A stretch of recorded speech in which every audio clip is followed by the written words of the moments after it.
Proof প্রুফটা Bangla দেখেন প্রমাণিত কি প্রমাণিত এই বাংলাটা খেয়াল রাখতে হবে। আর ডিসপ্রুভ মানে হচ্ছে মিথ্যা প্রমাণিত, মিথ্যা প্রমাণিত। আর নট প্রুফ মানে হচ্ছে অপ্রমাণিত। এটা আপনাদের বুঝতে হবে, কারণ এখান থেকে কিন্তু রিটেনও টিকা থাকতে পারে, আবার এমসিকিউ তো থাকতে পারে। এখন প্রুফ মানে হচ্ছে একটা বিরোধী বিষয় সম্পর্কে যখন কোনো দলিলপত্র উপস্থাপন করা হয়, আদালত যখন মনে করে যে না আসলে এই ঘটনার অস্তিত্ব আছে, কি আছে, ঘটনার অস্তিত্ব আছে। ধরবেন কিভাবে, যদি অস্তিত্ব থাকে তাহলে সেটা হচ্ছে প্রুফ, প্রমাণিত। আর যদি দেখে যে না বিরোধী বিষয় সম্পর্কে যে সকল দলিলপত্র উপস্থাপন করা হয়েছে সেটার কোনো অস্তিত্ব নাই, কি নাই, অস্তিত্ব নাই, যখন না থাকবে নাই তখন সেটা হচ্ছে কি ডিসপ্রুভ। আর নট প্রুফ কাকে বলে? নট প্রুফ মানে হচ্ছে যেটা মধ্যস্থ তলে থাকে, বাদীও প্রমাণ করতে পারে নাই, বিবাদীও প্রমাণ করতে পারে নাই, সেটাকে কি বলা হয়? Not proof. সাইলেন্ট প্লিজ, এদিকে ফলো করেন।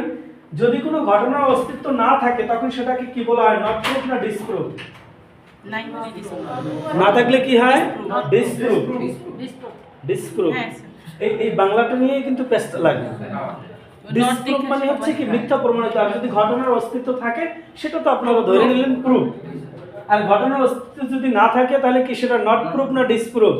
প্রশ্ন আসলে কিন্তু কি এই নট প্রুফ আর ডিসপ্রুভের মধ্যে থেকে কি পেস্ট লাগাই দিবেন, এটা থেকে আসবে। এক্সাম্পল স্বরূপ ক ক্ষয়ের বাসায় চুরির জন্য চুরির দায়ে অভিযুক্ত হইল। শেষ করে দিতেছি। চুরির জন্য অভিযুক্ত হইল।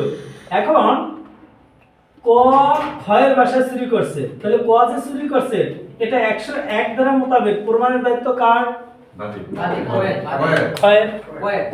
না, ক চুরি করছে ক্ষয়ের বাসায়, তাহলে ক্ষয়ের দায়িত্ব 101 ধারা মোতাবেক কি করতে হবে? চুরির বিষয়বস্তু প্রমাণ করতে হবে।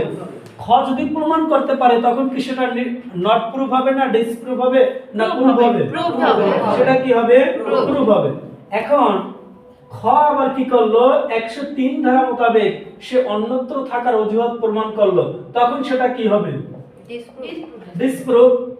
বুঝতেছেন না? মিথ্যা প্রমাণিত হয়ে গেল।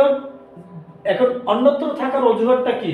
আপনাকে বলা হয়েছে যে আপনি নারায়ণগঞ্জ জজ কোর্টে একজনকে মারছেন, কিন্তু ওই সময় আপনি ছিলেন কক্সবাজার অথবা ছিলেন বরিশাল। এখন আপনি ওখানে দেখাইলেন এই যে আমার বরিশালের টিকিট, এই যে আমি বোর্ডিং এ ছিলাম, এই যে বোর্ডিং এর এই রেজিস্টার, তাহলে সেটা কি হবে? ডিসপ্রুভ হয়ে যেতেছে না? এখন নট প্রুফটা কি? নট প্রুফটা হচ্ছে বাদীও প্রমাণ করতে পারে নাই, বিবাদীও প্রমাণ করতে পারে নাই, সেটাই হচ্ছে নট প্রুফ। বিষয়টা ক্লিয়ার?